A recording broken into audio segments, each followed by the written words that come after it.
Hey, this is Nick. And this is Jonathan. And we're the Swellers, and this is LiveTheScene.com. Oops. I like that. Lord of the flesh and fire away. So how are you guys doing today? Doing all right. We just drove from Cardiff, Wales, through some rain and some traffic, and we're really glad to be here in Liverpool. And how are you actually finding yourself in Liverpool so far? I mean, I know you've only just arrived, but what were your initial thoughts when you entered the city? We heard it was a really cool place, really cultural before we came here, and there was a lot of buildings that I was actually surprised that were kind of boarded up. They were really nice-looking houses that were boarded up too, so that kind of confused me. But even they were boarded up really nicely. They were like well painted and decorated. So I thought that was just really cool, because in the States, when you see boarded up houses, it just looks like the worst thing in the world. But this place managed to do it in fashion. Yeah, and there was a curtain on the window, so I couldn't see anything. Yeah, he was in the back, I was in the front, so I don't think anybody else could really see what I saw. But I have no perception of this place right now. So for those of us who don't actually know who the Swellers are or haven't heard of you before, give us a little insight into the band and what kind of music you create.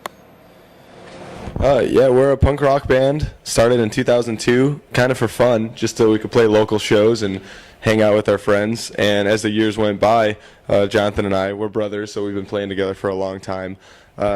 We just kept getting further and further, just playing further away, writing better songs. More and more people started hearing about us, so we're brothers, so we've been playing together for a long time. We just kept getting further and further, just playing further away, writing better songs. More and more people started hearing about us, so once we were out of high school, we decided, let's do this full-time, all the time, traveling the country, and now eventually the world.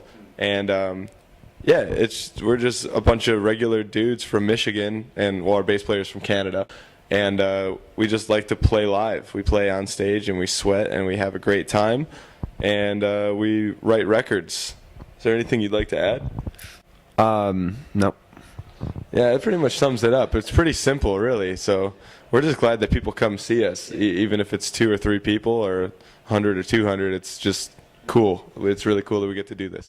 And is this your first time playing in the UK, or have you done other shows? This is our 6th show in the UK, I believe. But yeah, overall, this has been our first time in the UK and first time in Europe in general. And how's the tour actually been going so far? Really good. All the bands are really nice. It's kind of cool because there's 2 other bands from the States, Ann Arbor and Dangerous Summer, on the tour. And, you know, we're getting along with everyone really well, having a good time. And it's also kind of cool how the lineup is switching every day, too. So all the bands that are opening the show get an equal opportunity to play for different people. And yeah, last night was actually really weird because we never actually thought we'd be playing in Wales. And there's an inside joke we have from one of our tour videos where we turned a water bottle into a thing we called Pig Plane. And these girls actually came, like these 12-year-old girls wearing Pig Plane t-shirts that they made. And then a girl gave Ryan like a friendship bracelet that said Ryan on it. So it's been very cool and very interesting. Do you have any other fans like that are not creepy but a little bit obsessive? Yeah, we'll use the word creative. Yeah, there's definitely been all kinds of things that fans have done for us. They've actually left us care packages, you know, just like candy and DVDs, stuff that they really shouldn't be doing because they pay to see our band. You know, they don't need to pay any more to give us things. We should be really giving them stuff, but they say that's enough for them. Like, our performance is all they came to see, so they want to help us out, which is really amazing. The only problem is if anybody ever tries to get into your personal life or, like, you know, friend your girlfriend on Facebook, which has been happening lately. The Italians, you need to stop that. It's getting crazy. But yeah, there's nothing dangerous so far. No one's been shot at, and it's been great. And you're on the Give It a Name Introduces tour, but you've been around for quite a while now. What kind of level would you put yourself at, as you know, as a band?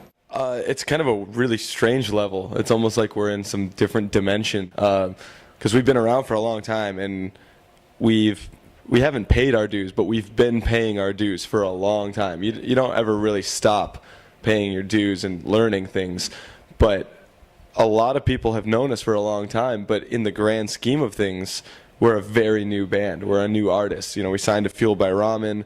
We were put into magazines. We were played on, Kerrang TV, stuff like that in the UK. And people go, wow, new band, new music, cool. Meanwhile, we've been doing this ever since we were 15 years old.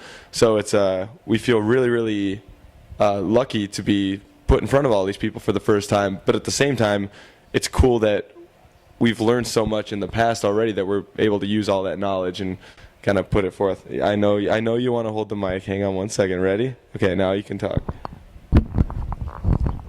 No, but it's actually kind of cool because Well, that's great. Okay. especially in the UK, a lot like there have been people that like since our very first EP came out in 2005, they've been fans of us even before then. So we've always wanted to come and play for them, but the opportunity never came up. But this is kind of cool because our first time actually being here is when like Kerrang, Rock Sound, all these people are covering us and giving us this really big push and a lot of hype. And we always thought our first time here would be just a really DIY tour. We booked it ourselves and that kind of thing. So we're actually really grateful it worked out this way. So it's a lot of fun. Glad we waited to make sure it worked out instead of just jumping into something and having it be a disaster, which happens in the States when you start touring there for the first time. And have you found that you've been getting a really good crowd reception here, or are people being introduced to you as perhaps new fans, or do you get the kind of same reaction that you do back at home in the US? So far, it's been similar to the States. There's a lot of kids who really like punk rock who've been listening to us for a few years. And then there's a lot of kids who are kind of fans of the whole Fueled by Ramen thing, and they really like Paramore, and that's where they heard of us. So there'll be a bunch of younger kids, and then there'll be a bunch of kids our age. And it's similar in the States. We kind of attract quite a few different crowds of people because we've toured with so many different bands and have gotten all that kind of exposure. But the reception so far to our shows has been amazing because in the States, if you play last and someone doesn't know who you are, they'll take off, they'll leave. But in the UK, everyone's been really polite and they'll stick around until the end of the show, regardless of whether they know any of our words to our songs or not. And it's just a really, really cool feeling. And in Europe in general, like we played in Austria after AFI, who headlined the show.